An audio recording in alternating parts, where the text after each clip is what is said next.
Olá, boa tarde a todas, todos e todos.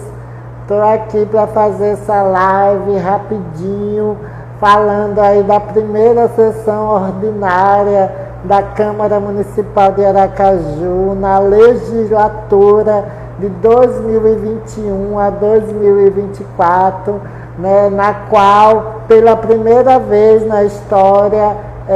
uma cadeira está sendo ocupada por uma mulher trans. Então é um momento muito, muito simbólico, muito importante e histórico. Estava muito ansiosa, né, com esse momento, porque é resultado, até fico emocionada, de tanta luta e persistência para que a gente possa ocupar esses espaços, né, esses espaços de decisões, principalmente na política, né, que sempre foi dominado, né, pelas mesmas figuras oligárquicas que dominam, né, a política do Brasil há anos, né? Então eu estava muito ansiosa por esse momento, pelo fato da pandemia, né, e também a Câmara Municipal de Aracaju está em reforma, foi feita de forma remota, né, através de um aplicativo, o Zoom, também por ter sido uma sessão extraordinária, né, a primeira sessão, de acordo com o regimento, né, o prefeito fez a primeira fala, né. Eu fiquei frustrada um pouco, né, porque a gente fica com expectativa, né, de poder trazer as nossas demandas, né, a conversar, né, a ouvir os outros vereadores também, né. A gente acabou só ouvindo, né, o prefeito, né, um discurso um pouco similar com o discurso da posse, com menos tempo, né, mas que a gente acabou tendo algumas análises preocupantes, né, sobre esse discurso, porque eu mesma, como eu disse, né, me senti frustrada, porque tudo bem que o prefeito tenha de falar, né, mas a gente ali, a Câmara é uma Câmara independente, né, que tem autonomia, que as vereadoras e os vereadores que foram eleitos e eleitas, eles estão ali para poder, né, propor, né, políticas públicas, projetos e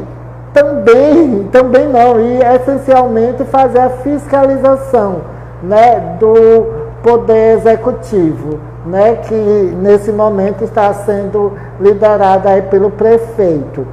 É evidente que a gente precisa ter um diálogo respeitoso, mas tem de deixar bem claro que a Câmara Municipal de Aracaju é independente, tem autonomia nas suas decisões, né? E nesse processo das eleições aconteceram várias coisas, né? A gente está pleiteando, né, uma reunião com o prefeito para falar sobre várias questões ligadas às nossas pautas, aos direitos humanos, a questão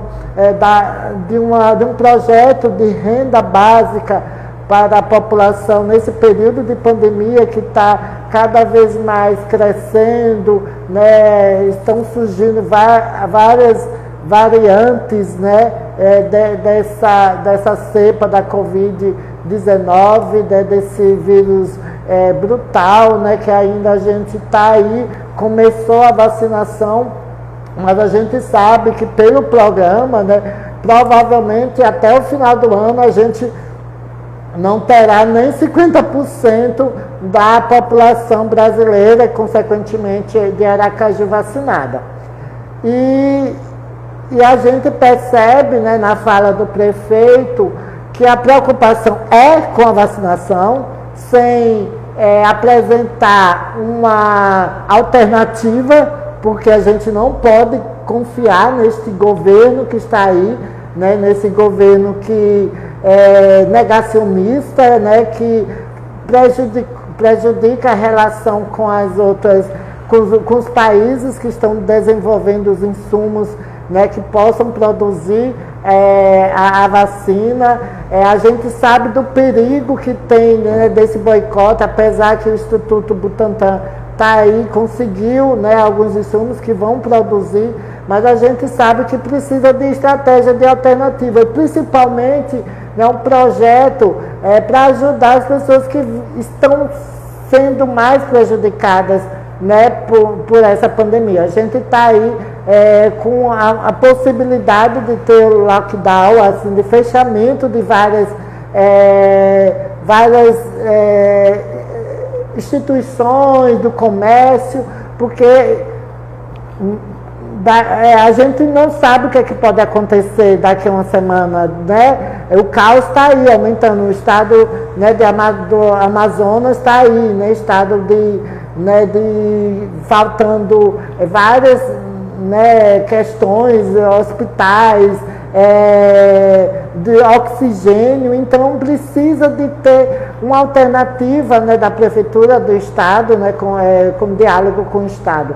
E na fala do prefeito a gente percebeu que a preocupação é como se tivesse tudo ok, como se tivesse, né, como se Aracaju não tivesse nenhum problema, como se a gente não tivesse passando por uma das maiores crises mundiais, né, de saúde, de sanitária no mundo, né, porque está tudo imprevisível, porque a gente sabe que essa vacinação possa ser que para algumas variantes elas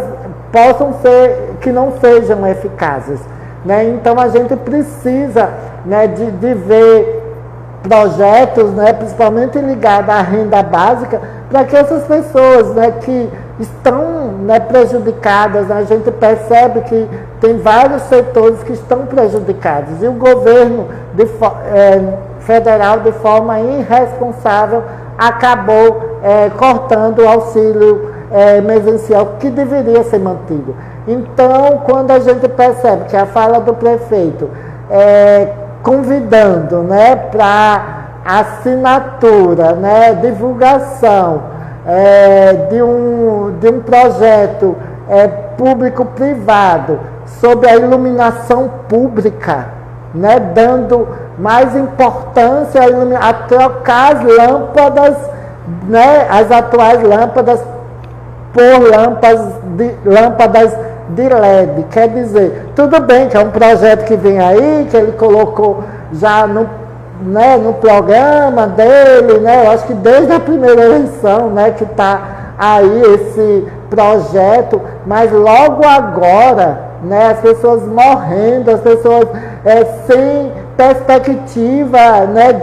de sobrevivência, né? A gente quer dialogar.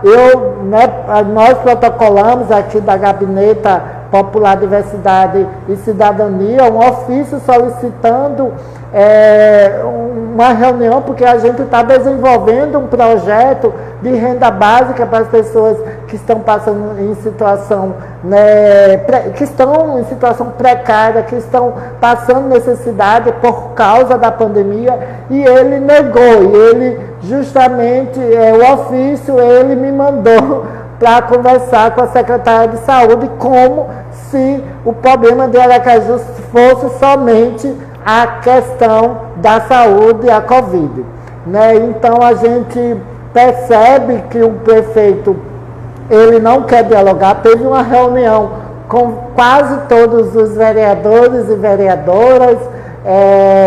somente eu, Ângela, que é do PT, que é da oposição, e alguns outros vereadores que se colocam, né, de oposição, não foram convidados. Como que ele quer construir, né, quer dizer, um diálogo com os vereadores e não convida, né, alguns vereadores, só convida aqueles que estão batendo continência, que estão aliados. Como é que a gente vai, de uma certa forma,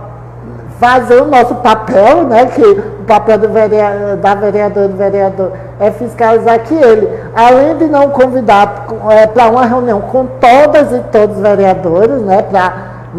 ele exclui algumas pessoas, como eu, e a gente, eu como vereadora, que tem um papel de fiscalizar, ele nega uma reunião. Quer dizer, a gente já fica... E hoje, né, não sei se alguém aqui assistiu, e eu ainda não reassisti, mas quando ele foi citar todas e todos os vereadores, ele chamou a vereadora Ângela, a vereadora Sheila, a vereadora Emília, né, os vereadores tal. Quando foi falar de Linda Brasil, né, vereadora Linda Brasil, para mim, e eu tomei um choque assim, porque esse ato falho aí revela muita coisa. O quanto ele me negligencia eu como parlamentar e negligencia também com minha identidade de gênero, né? Isso por mais que ele corrigiu na mesma hora, né? Sem pedir desculpa, né? Falou vereadora Linda, isso já mostra um pouco o seu inconsciente, né? O consciente não, revela muita coisa do que ele pensa em relação a mim. Então, é muito complicado. Outra questão também que a gente avaliou é que ele disse que assinou, né, uma aliança climática nacional, né, que essa aliança é justamente para fazer valer o Acordo de Paris, que o atual presidente Bolsonaro se desligou, né, se afastou, se retirou desse Acordo de Paris, fazendo essa aliança climática, né, sobre a questão da sustentabilidade, né, comprometidos com projetos, né, sensíveis a questões climáticas, a questão da natureza e tal, e a gente percebe que na prática existe outro discurso, né, que é importante assinar para dar publicidade, mas quando a gente vai perceber, né, tudo bem, que a gente tem aí a criação de um complexo habitacional, né, que é uma demanda aí dos movimentos por moradia, que é muito importante essa demanda, essa pauta, essa reivindicação de moradia, porque uma das dificuldades maiores da população é ter um bem, ou ter um imóvel, né, para morar, ter uma casa, ter um teto, e a gente percebe que a construção, né, desse complexo vai ser numa reserva extrativista, né, que, de acordo com a PAEC, que é um programa da Universidade Federal de Sergipe, esse programa ele acaba indo de encontro com o ecossistema natural daquele local, porque é a última reserva do bioma de Restinga, aqui de Aracaju. Quer dizer, é o único bioma que ainda existe, né, e além disso vai prejudicar a população que se beneficia daquela reserva extrativista ligada à catação, né, de mangaba, né, que ajuda tantas e tantas famílias. Porque a gente sabe que existem outros locais, né, que podem ser, né, construídos esses complexos, mas a prefeitura, né, com essa especulação mobiliária, com essa ligação que existe aí com as grandes construtoras, preferem ocupar esses terrenos, né, esses terrenos que não são, de uma certa forma, apropriados, né, por várias questões, como esse estudo. Eu participei de uma reunião com a Associação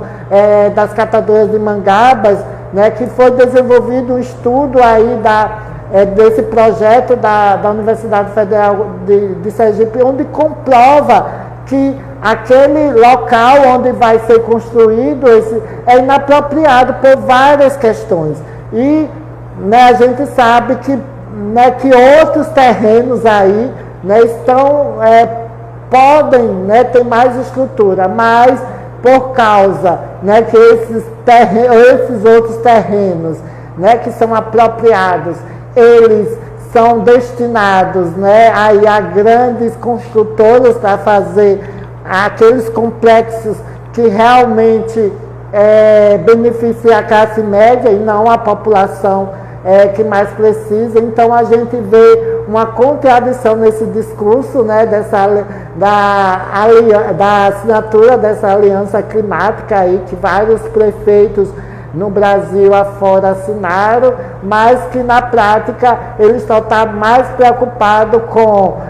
a troca de lâmpadas, recapeamento, construções de grandes avenidas, né, sem pensar em uma cidade que possa ser ocupada para todas e todas os trabalhadores, né, como a questão da ciclovia, né, de pensar avenidas não só para carros, ruas só para carros, né, mas pessoas mais para o pedestre, né, para as pessoas que se locomovem de bicicleta, porque grande parte, né, ainda da população dos trabalhadores e das trabalhadoras de Aracaju se locomovem, né, vão ao seu local de trabalho de bicicleta, e é uma iniciativa justamente ligada a esse pacto de Paris, né, que é ver condições de, né, ciclovias, né, que possam diminuir essa poluição, mas a gente percebe que essas ligações perigosas, né, do executivo com grandes empresários só estão preocupados com grandes obras, né, faraônicas aí que beneficiem somente uma parcela da população. Então eu fiquei frustrada, né, porque na primeira sessão estava querendo falar um pouco, ouvir um pouco também, né, dos meus colegas e colegas de trabalho, mas não foi possível. O prefeito falou, depois que falou, encerrada, meia hora encerrada a sessão, sem a gente contra-argumentar, sem a gente questionar, porque é isso, né? Eles não querem um parlamento, um legislativo que questionem, que fiscalize, né, que pressione de alguma forma, né, que tenha um diálogo, porque como é que vai ter um diálogo? Prefeito, na primeira sessão ordinária, né, dos vereadores, somente o prefeito vem e fala, tudo bem, né, que está no regimento, que ele tem que falar, mas não dá abertura para alguns vereadores, principalmente questionar, tirar algumas dúvidas, né? Mas é isso, não querem ser questionados, querem que a gente esteja ali só para bater palmas, né, e continência para esses projetos que estão ligados aí, né, a grandes empresas, né, a grandes empresários que a gente percebe, né, porque o projeto dele é um planejamento aí para o desenvolvimento social da cidade, certo, né? Falou sobre a questão de projeto cultural, mas nenhum projeto, outra coisa que eu anotei, esqueci de falar, quando ele falou da cultura, falou do projeto Aldir Blanc, né, que é um programa nacional, e não falou nada especificamente, né, um programa local, né, sobre outras questões importantes, né, que eu senti falta, sobre a questão da educação, sobre como é que vai ser, né, nessa pandemia, esse sistema remoto da educação, como é que está sendo estruturado, né, quais são as condições que os professores estão tendo, os alunos, né, para se manter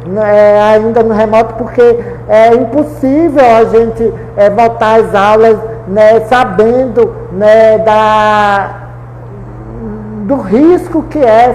que são essas variantes, né, que foram detectadas na semana passada aqui em Sergipe, especificamente em Aracaju. Então é isso, amanhã a gente vai ter a sessão onde vão ser votadas alguns projetos ou somente também onde serão definidas as composições das comissões, né? Nós estamos pleiteando a Comissão de Direitos Humanos, a Comissão de Educação, tem a Comissão de Redação e Justiça, que é mais difícil, mas quem sabe a gente possa ocupar pelo menos duas comissões, e uma que é a de Direitos Humanos, a que a gente está se movimentando aí para poder estar presidindo essa comissão. Então amanhã provavelmente eu vou fazer também outra livezinha essa semana para falar como é que está sendo esses primeiros dias de trabalho efetivo, né? De forma virtual, mas eu estou aqui na Gabinete Popular, Diversidade e Cidadania, né, que é próxima aqui à Câmara, para que a gente possa trazer para vocês todas as informações sobre essa primeira mandata, essa mandata babadeira da primeira mulher trans vereadora de Aracaju. Um beijo e obrigada a todos e todas pelas falas. Não deu para ler todas, né, as falas, mas obrigada aí por tudo. E vamos que vamos aí fazer uma mandata que seja uma mandata realmente combativa, né, uma mandata que a gente possa apresentar projetos que beneficiem toda a população, principalmente a população que mais precisa, né, de políticas públicas. Um beijo. Até amanhã.